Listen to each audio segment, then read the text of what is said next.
Au beau milieu de la nuit, un jeune homme de Guirica rentra chez lui. Il avait un panier rempli de provisions sous son bras. Il quitta le port et se rendit sur une plage.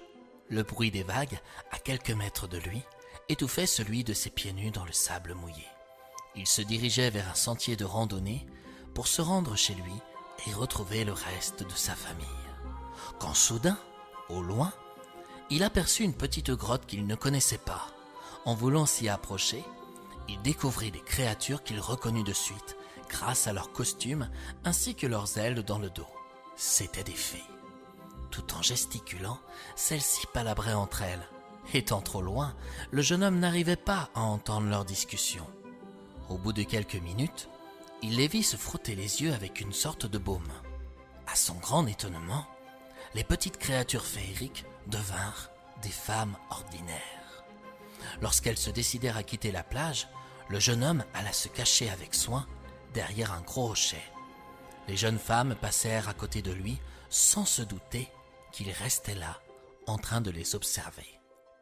À l'instant où elles disparurent du paysage, le jeune homme regarda la grotte. Il en était sûr, jamais il n'avait vu celle-ci sur cette plage. Curieusement, il se rendit près de cet endroit qui, à sa grande surprise, possédait une allure sombre et lugubre. Pris de peur, il renonça d'y rentrer. Pourtant, il découvrit un reste de pommade sur la paroi des rochers. Alors, du bout des doigts, il s'en appliqua autour de son œil droit pour savoir s'il découvrirait à cette occasion la magie des fées et pourquoi pas les cachettes de leurs trésors. Étrangement, il ne se passa rien et le jeune homme reprit son chemin pour retrouver sa famille. Quelques jours plus tard, une étrange fille arriva dans son village. Elle demandait la charité en tapant à la porte de chaque maison. Elle avait l'allure d'une clocharde. En la voyant, on aurait pu croire qu'il s'agissait de Cosette, issue d'un des beaux livres de l'écrivain Victor Hugo. Mais celle-ci était adolescente. Ses vêtements étaient déchirés à certains endroits. Elle avait la peau sur les os. Son teint était blême et ses grands yeux enfoncés dans une sorte d'ombre profonde étaient presque éteints à force d'avoir pleuré. Quand elle sonna chez le jeune homme, celui-ci la reconnut aussitôt par la fenêtre. Il s'agissait de l'une des fées qu'il avait vues se transformer près de la grotte sur la plage. Il avait entendu dire que certaines fées jetaient des sorts sur des habitations de Guirica. Les fées regardaient avec perspicacité l'intérieur des maisons pour voir s'il n'y avait rien à dérober. Le jeune homme, ayant peur, refusa de lui ouvrir et laissa la créature reprendre son aumône. Après tout, il était chez lui, enfin, chez ses parents. Elle n'avait aucun droit de pénétrer dans leur demeure. De temps à autre, son père, étant marin, lui parlait de ces dames de la mer qui nageaient quelquefois autour de son bateau. Il les reconnaissait aussitôt grâce à leur queue de poisson aux écailles argentées. Il était le seul à pouvoir les percevoir. Pourquoi ? Il n'en avait jamais donné la raison. Il savait alors contourner leur mauvais tour de magie, car ces dames de la mer prenaient un malin plaisir d'embrouiller leurs lignes ou d'emmêler les amarres de leurs barques, source de disputes violentes entre pêcheurs. Il disait souvent à son fils « Si tu croises une créature magique, regarde-la de loin, mais éloigne-toi d'elle au maximum. » Quelque temps plus tard, un beau matin sous un soleil radieux, le jeune homme se rendit à une foire dans le centre-ville de Guirica. De nouveau, il aperçut plusieurs fées malgré leur déguisement aux yeux des autres gens.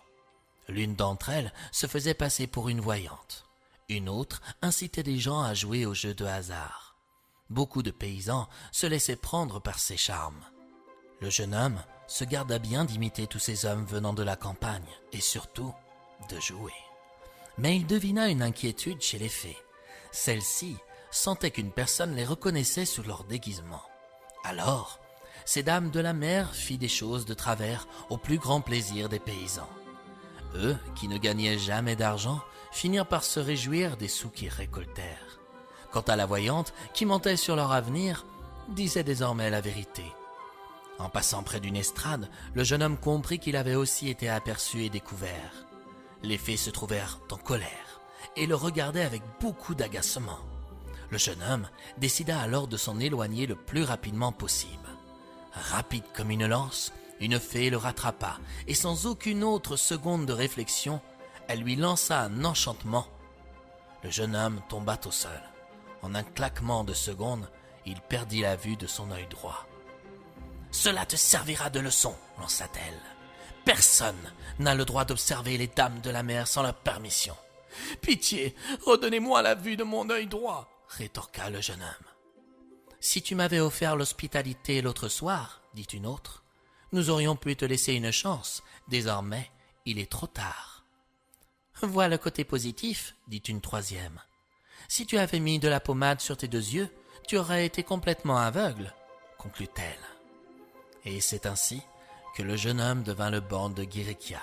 Sa curiosité de vouloir découvrir les secrets des fées de la mer lui avait ôté la vue de son œil droit, par le biais de la pommade qu'il s'était posée dessus sans avoir demandé la permission.